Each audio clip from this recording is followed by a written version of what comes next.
माननीय श्री इमरान प्रतापगढ़ी जी। धन्यवाद सभापति महोदय। कभी सुदामा पांडे धूमिल जी ने कहा था कि एक आदमी रोटी बेलता है, एक आदमी रोटी खाता है, एक तीसरा आदमी भी है जो न रोटी बेलता है न रोटी खाता है, वो सिर्फ रोटी से खेलता है। वो तीसरा आदमी कौन है? मेरे देश की संसद मौन है। सभापति महोदय, वो भी क्या दिन थे जब संसद में देश का बजट पेश होता था तो देश की सड़कें ठहर जाया करती थीं। रेल बजट पेश होता था तो लोगों की उम्मीदें रेल के डिब्बों की तरह पटरियों पर दौड़ने लगती थीं। पूरा देश धड़कने रोक करके वित्त मंत्री और रेल मंत्री को सुना करता था। अफसोस, अब बजट पेश हो जाता है, मीडिया चैनल सरकार का महिमा मंडन करते हैं और बेचारी जनता बजट के आंकड़ों के शब्द जाल में उलझी हुई महीनों बाद समझ पाती है कि उसका तो फिर से कट गया।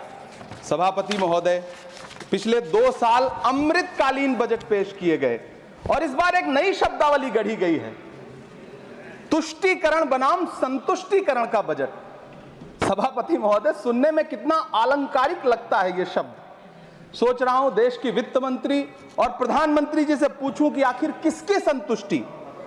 जिस बजट में मनरेगा के लिए 1 रुपए की बढ़ोतरी ना हो, वही पुराना 86,000 करोड़, जबकि पहले ही 9,754 करोड़ का घाटा हो, जिस मनरेगा से करोड़ों मजदूरों के घर में चूल्हा जलता हो, उस मनरेगा में काम करने वाले गरीब मजदूरों के लिए अगर आपके खजाने से 1 रुपया भी इजाफी नहीं निकल सका तो भला कौन संतुष्ट हुआ साहब? इस देश का गरीब मजदूर या आपके उद्योगपति दोस्त? वो जो महाराष्ट्र में लोकसभा और विधानसभा के बीच में 40 लाख मतदाता बढ़ाए गए थे, अरे उन्हीं के लिए मनरेगा का थोड़ा सा बजट बढ़ा देते। क्या उसमें मनरेगा का एक भी मजदूर नहीं था 40 लाख लोगों में? सारे के सारे 12 लाख की छूट वाले से आगे के लोग थे। सभापति महोदय, कल जब वित्त मंत्री जी देश की संसद में भाषण दे रही थी तो वहां मुंबई में कोई गरीब इंसान जब अपनी जेब टटोल करके अपनी मोटरसाइकिल में 1 लीटर पेट्रोल भरवा रहा था तो उस पेट्रोल की कीमत थी 103 रुपया प्रति लीटर। आखिर इतना महंगा पेट्रोल डीजल खरीद के कौन संतुष्ट हो रहा है? इस देश के गरीब लोग या फिर सरकार के चहेते धन्ना सेठ? सभापति महोदय, वित्त मंत्री जी इस बजट को मध्यम वर्ग को संतुष्ट करने वाला बजट बता रही हैं। अरे मैडम, हम आप यहां पर बैठे रहते हैं और वहां बाहर इसी दिल्ली में 1 लीटर दूध, चाहे वो अमूल का हो या फिर मदर डेयरी का हो, उसकी कीमत 73 रुपए लीटर है। इतना महंगा बेच करके कौन संतुष्ट हो रहा है? गरीब जनता या आपके धन्ना सेठ दोस्त? सभापति महोदय, इस सरकार का बाजार और महंगाई पर कोई नियंत्रण नहीं रह गया है। चाहे देश में लहसुन 400 रुपए किलो बिक जाए, टमाटर 100 रुपए किलो बिक जाए, प्याज का दाम सुनकर आंखों में आंसू आ जाए, लेकिन वित्त मंत्री महोदया बजट में महंगाई का मां भी नहीं बोलती हैं। बच्चों की किताब और पेंसिल तक पर टैक्स लगाने वाले सरकार से मैं पूछना चाहता हूं कि आप मध्यम वर्ग का हितैषी बताते हैं खुद को, तो शर्म नहीं आती है? खुद को धार्मिक कहने वाली सरकार भगवान श्री कृष्ण के प्रिय खाद्य पदार्थों दही और मक्खन तक पर जीएसटी लगाती है और बात करती है मध्यम वर्ग की हिमायती होने की। जिंदा रहते हुए जनता से हर चीज पर टैक्स वसूलने वाली यह सरकार कम से कम मरने पर तो लोगों को बख्श देती, लेकिन नहीं, वहां भी लूटना है। अंतिम संस्कार के सामान, अगरबत्ती, धूप बत्ती, केवड़ा जल, चंदन पाउडर, जौ, बताशा, काला तिल, पंचरत्न, कपूर और कफन तक पर टैक्स लेने वाली यह सरकार किस मुंह से खुद को मध्यम वर्ग का हितैषी बताती है? कौन सी संतुष्टि? किसकी संतुष्टि? कदम कदम पर टैक्स देकर लुटने वाली जनता की या फिर जनता से टैक्स वसूल करके धन्ना सेठों का खजाना भरने वाली सरकार की? किसकी संतुष्टि? सभापति महोदय, 18 अगस्त 2015 आरा का बिहार का ऐतिहासिक मैदान, सजा हुआ मंच, हजारों की भीड़ और सामने खड़े हुए देश के प्रधानमंत्री का भाषण। बिहार के भाइयों बहनों, आज मैं बिहार के लिए पैकेज की घोषणा कर रहा हूं। 50,000 करोड़ कर दूं कि ज्यादा कर दूं? अखिलेश भाई, 60,000 करोड़ कर दूं कि ज्यादा कर दूं? 70,000 करोड़ कर दूं कि ज्यादा कर दूं? 80,000 करोड़ कर दूं कि ज्यादा कर दूं? चलो, मैं बिहार को 1.25 लाख करोड़ का पैकेज दे रहा हूं। 10 साल हो गए सभापति महोदय, वही ढाक के 3 पात, बिहार आज भी विकास की बाट जोह रहा है। भाषण आज भी प्रधानमंत्री जी के यूट्यूब चैनल पर सुना जा सकता है। जो झूठ बोल के करता है मुतमईन सबको, वो झूठ बोल के खुद मुतमईन नहीं होता।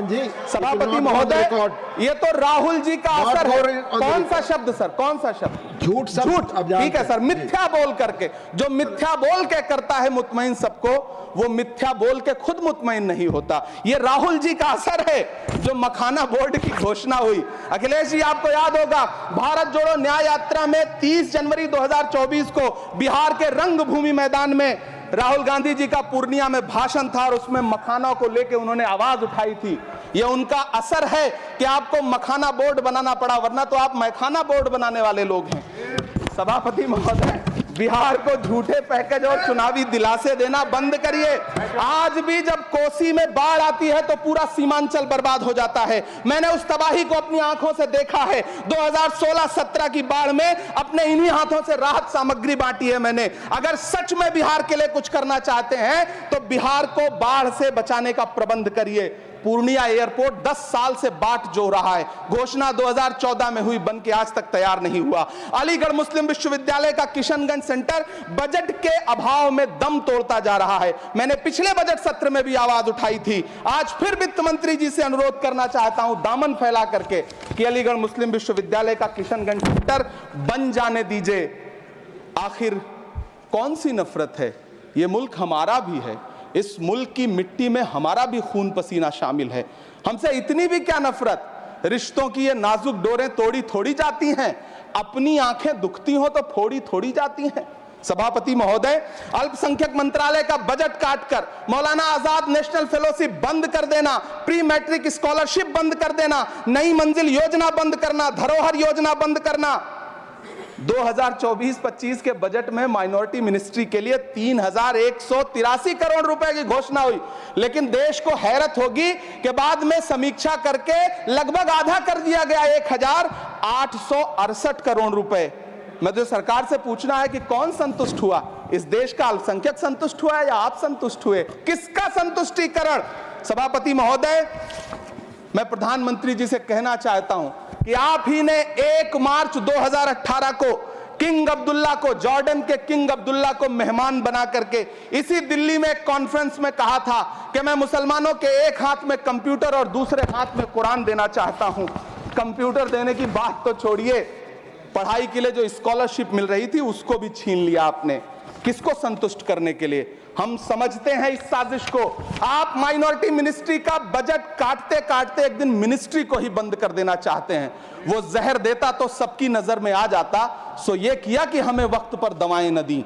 सभापति महोदय, मैं तो वित्त मंत्री जी से पूछना चाहता हूं आपके माध्यम से कि शायद आपको पता ही नहीं है कि गृहस्थी चलाने वाली एक गृहिणी की मुश्किलें क्या क्या होती हैं। आपने कभी सोचा भी नहीं होगा कि जब वो किचन में सब्जी बनाने के लिए कढ़ाई में तेल डालती है तो उसके साथ उसके आंसू भी गिरते हैं। सभापति महोदय, शायद उन्हें पता भी ना हो कि एक छोटी सी गाड़ी और एक छोटे से फ्लैट का EMI भरने के बाद इस देश का एक गरीब इंसान जब अपने बच्चों की फीस भरने के बारे में सोचता है तो उसे कितनी खुशियों का गला घोंटना पड़ता है। शायद उनको पता भी नहीं है कि फसल बेच करके बिटिया की शादी का सपना सजाने वाला किसान जब अपनी फसल बर्बाद देखता है तो कितनी रातें सो भी नहीं पाता है। सभापति महोदय, शायद वो कभी इस पीड़ा को समझ ही नहीं पाएंगी कि परिवार के किसी एक सदस्य को कैंसर जैसी बीमारी हो जाए तो घर और जमीनें गिरवी रख उठती हैं लेकिन इलाज नहीं हो पाता। सभापति महोदय, इसी देश की संसद में कभी स्वर्गीय सुषमा स्वराज जी ने कहा था कि जब देश की करेंसी गिरती है तब देश की प्रतिष्ठा गिरती है। एक तरफ कोलंबिया जैसा छोटा सा देश और उसके प्रधानमंत्री गुस्तावो पेत्रो खड़े हैं जो कोलंबिया के नागरिकों को हथकड़ी लगाकर लाने वाले जहाज को अमेरिका बैरंग वापस लौटा दे रहे हैं, और दूसरी तरफ हमारे प्रधानमंत्री जी खड़े हैं जो बेड़ी और हथकड़ी लगा करके लाए गए बेटों के अपमान पर एक शब्द नहीं बोल रहे।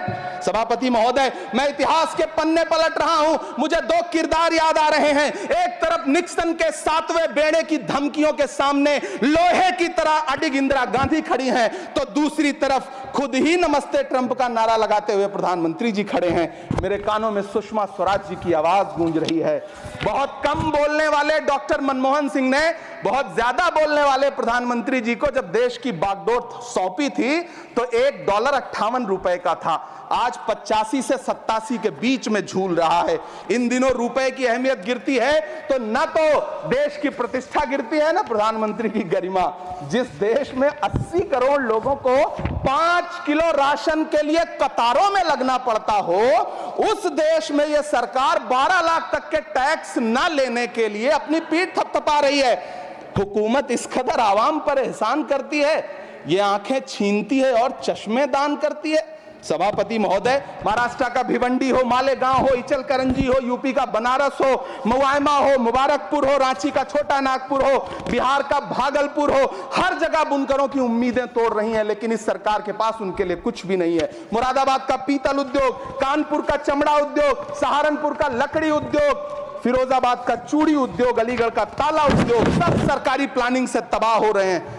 इन तमाम के बीच सरकारी सपोर्ट से बस एक उद्योग फल फूल रहा है, नोएडा का नफरत उद्योग। सभापति महोदय, जिस देश में 40 से 45% मेडिकल फैकल्टी की सीट खाली हो, वहां बजट में 75,000 नए मेडिकल सीट्स का ऐलान हो रहा है। सरकार बहादुर, कम से कम इस देश के पढ़े लिखे युवाओं को तो मूर्ख समझना बंद करिए। वो अब तिजारती पहलू निकाल लेता है। पहले 7500 मेडिकल सीट्स बाद में बनाइएगा, पहले जो एम्स में 2161 पद खाली पड़े हैं उनको तो भर दीजिए। वो अब तिजारती पहलू निकाल लेता है। मैं कुछ कहूं तो तराजू निकाल लेता है। मैं इसलिए भी तेरे फन की कद्र करता हूं तो झूठ बोल के आंसू निकाल लेता है। सभापति महोदय, फिर झूठ आया है, मैं उसे मिथ्या कर दे रहा हूं। शायरी में बार बार आ जाता है, क्या करूं महोदय। काश ये बजट, सभापति महोदय, वो एक शब्द मैं मिथ्या कर दे रहा हूं सर, वो एक शब्द को हटा दीजिए। ध्यान रखें, ऐसे जो भी शब्द होंगे आपके भाषण में सभापति महोदय, काश ये बजट बीपीएससी के पेपर लीक की शिकायत करने वाले नौजवानों पर बरसती हुई पुलिस के लाठियों पे, जख्मों पर मरहम लगा पाता। सभापति महोदय, पिछले 80 दिन से 70 साल का एक बुजुर्ग एमएसपी की लीगल गारंटी मांगता हुआ आमरण अनशन पे बैठा हुआ है। काश ये बजट किसान नेता जगजीत डल्लेवाल की टूटती हुई सांसों की पीड़ा सुन पाता।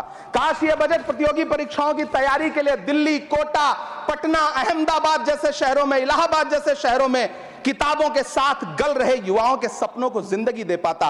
काश ये बजट वंदे भारत के सुनहरे विजुअल के बजाय देश की गरीब जनता को कुछ और पैसेंजर ट्रेनें दे पाता। काश ये बजट सीनियर सिटीजन को ट्रेन टिकटों में मिलने वाली रियायतें वापस लौटा पाता, जिनको सरकार ने कोविड के नाम पे छीन लिया था। काश ये बजट किसानों की राह में कीले नहीं बल्कि कालीन बिछाने वाला बन पाता। काश ये बजट सरकारी मालिकों को यह समझा पाता कि नेहरू को कोसने से अर्थव्यवस्था नहीं सुधरेगी, उसके लिए डॉक्टर मनमोहन सिंह साहब की अर्थ नीति अपनानी पड़ेगी। पिछले 11 साल से नेहरू जी को कोस रहे हैं, आखिर कब तक कोसिएगा? थोड़ा पंडित नेहरू जी के बारे में पढ़िए, तब पता चले कि पंडित नेहरू की शख्सियत का नाम है। दुनिया का पहला ऐसा राजनेता जिसने अपनी जिंदगी की आजादी के लिए, देश की आजादी के लिए 3259 दिन अंग्रेजों की जेल में बिताए। पंडित नेहरू एक ऐसे महान शख्स जिनके पिता पंडित मोतीलाल नेहरू, जिनकी बहन विजय लक्ष्मी पंडित, जिनके बहनोई पंडित रंजीत सीताराम, जिनकी बेटी इंदिरा गांधी, जिनके दामाद फिरोज गांधी, सब ने अंग्रेजों से लड़ते हुए स्वतंत्रता आंदोलन में जेल काटी। आप किस मुंह से उनकी लकीर छोटी करने की बात करते हैं? नहीं कर पाइएगा, 7 जन्मों में नहीं कर पाइएगा, क्योंकि जिस्म की मौत कोई मौत नहीं होती है। जिस्म मिट जाने से इंसान नहीं मर जाते, धड़कने रुकने से अरमान नहीं मर जाते, सांसें थम जाने से ऐलान नहीं मर जाते। जिस्म की मौत कोई मौत नहीं होती है। सभापति महोदय, मैं आपके सामने खड़ा होकर के एक बहुत छोटी सी कहानी सुनाना चाहता हूं कि महान बादशाह सिकंदर ने जब यूनान फतेह किया तो जीत का जश्न मनाने के लिए शहर की सड़कों पर निकला। तो उसने देखा कि पूरा शहर तो जश्न मना रहा है, एक फकीर सड़क के किनारे चादर तान के सो रहा है। सिकंदर को गुस्सा आया, घोड़े से उतरा, उस फकीर के पास गया और उसे सोता देख करके उसे जोर की एक लात मारी और लात मार के कहा कि क्यों रे फकीर, मैंने यूनान फतेह कर लिया, लोग जश्न मना रहे हैं और तू सो रहा है। उस फकीर ने उन्नीदी आंखों से सिकंदर को देखा और देख करके कहा कि शहर जीतना बादशाहों का काम है, लेकिन लात मारना तो गधे का काम है। सभापति महोदय, गरीब जनता को लात मारना बंद करिए। ये अमीरों के लिए बनाया गया बजट है, ये निराशाजनक बजट है। हम अमृतकाल सुनते आ रहे थे, ये अमृतकाल इतनी जल्दी समाप्त हो गया कि अब अमृतकाल का कोई नाम तक नहीं लेना चाहता है। इसलिए मैं इस सदन में खड़ा होकर के देश की वित्त मंत्री महोदया से कहना चाहता हूं कि आपने अल्पसंख्यकों के बजट में जो कटौती की है उसको बहाल करिए। आपने मनरेगा को जो स्थिर रखा है उसका घाटा 9,754 करोड़ है, कम से कम उतना बढ़ा करके फिर से उसे बहाल करिए। नौजवानों के लिए रोजगार दीजिए, किसानों को एमएसपी की लीगल गारंटी दीजिए। यही मैं आपसे अपील कर रहा हूं। धन्यवाद सर, आपने इतना जो समय दिया उसके लिए शुक्रिया।